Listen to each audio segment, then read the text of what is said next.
With competitive gaming on the rise and millions in prize money up for grabs around the world, what's the real difference between regular athletes and e-athletes? Their players follow a strict training regimen that includes 7 hours of playtime every single weekday from 2 to 9 p.m. Given the pressures of competitive gaming, players will often play for hours during their weekends as well, sometimes getting no breaks in their training for weeks at a time. For professional players out of school, the training can be even more intense.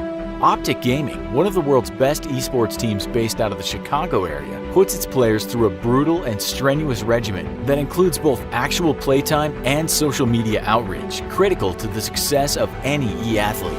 Players will often wake up at 10 a.m. and begin playing for enough hours to record 1 to 2 good matches to upload to their YouTube channels. After editing and uploading, players then engage their live stream and begin playing up to 12 hours a day in front of live audiences, putting even more pressure on what's supposed to be just practice. Not only do e-athletes dedicate more of their life to the sport, but their training and competitions are even more physically demanding than most professional athletes.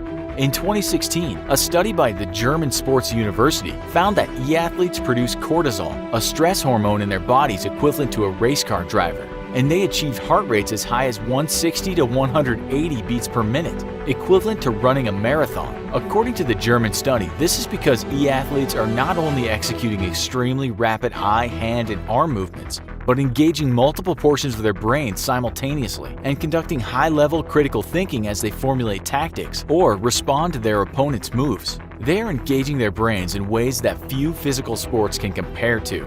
While we're all familiar with the World Cup, the Super Bowl, and the Olympics, how do esport competitions compare to traditional sports? In 2017, more than 111 million people watched the Super Bowl, one of the biggest sporting events on television. However, as impressive a figure as that may be, technology consulting firm Activate estimates that by 2020, 70 million people will watch an esports final, more than the viewership for any American sports final except the NFL. Esports will also constitute 3 billion hours of airtime, or 10% of all sports viewing. Yet these trends are only poised to continue growing, as today, men ages 18 to 25 watch 1.95 hours of esports versus only 1.67 hours of regular sports a day. In another 10 to 20 years, most media experts predict that esports will grow to trump regular sports, eventually topping even the Super Bowl itself. What about money and lifestyle? We're all used to seeing professional athletes flashing their hard-earned wealth and buying expensive and ridiculously impractical things with all that money. So how do esports athletes compare? While e-athletes are starting to receive major sponsorship attention, the financial gap between an e-athlete and a conventional athlete is still pretty wide. Currently, the NBA has an average salary of $6.2 million, highest of all American sports, with its top earner, LeBron James, earning $31 million for the 2016-2017 season. The NFL, by comparison, has one of the lowest average salaries of conventional sports, aside from soccer, with $2.1 million average salary, and Drew Brees earning $31.25 million in 2016.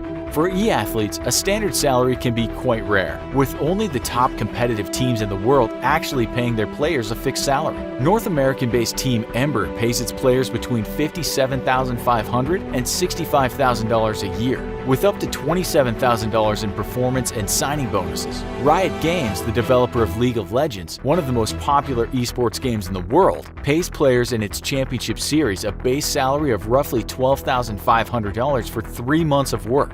Instead of salary though, most professional e-athletes have costs of living covered by their teams and earn money off of monetized YouTube channels and rarely sponsorship deals from vendors. The bulk of an e-athlete's income comes from cash prizes earned in competitions, with some of the top prizes fetching anywhere between $3 to $9 million in prize money. Unlike traditional athletes, however, e-athletes must split this money between each member of their team, typically lowering their own take to well under $1 million. In the end, it turns out that professional e-athletes can work harder and tax their bodies and mind more than nearly any conventional athlete, yet earn less. With a professional lifespan of 1 to 2 years, they can expect to last even less than an NFL player who typically lasts 3.1 years, all while paying a much higher price in time invested and physical mental toll taken on their body, and expecting to go home far poorer than any conventional athlete with few, if any, post-career sponsorship deals or career paths to take other than the occasional coaching gig. Yet, due to their transcultural nature, esports is set to become an even bigger phenomenon than any conventional sport, and arguably, it has already surpassed many other physical sports in popularity and viewership. With trends continuing as they are and esports growing in popularity, it may be time to redefine what and who we consider an athlete.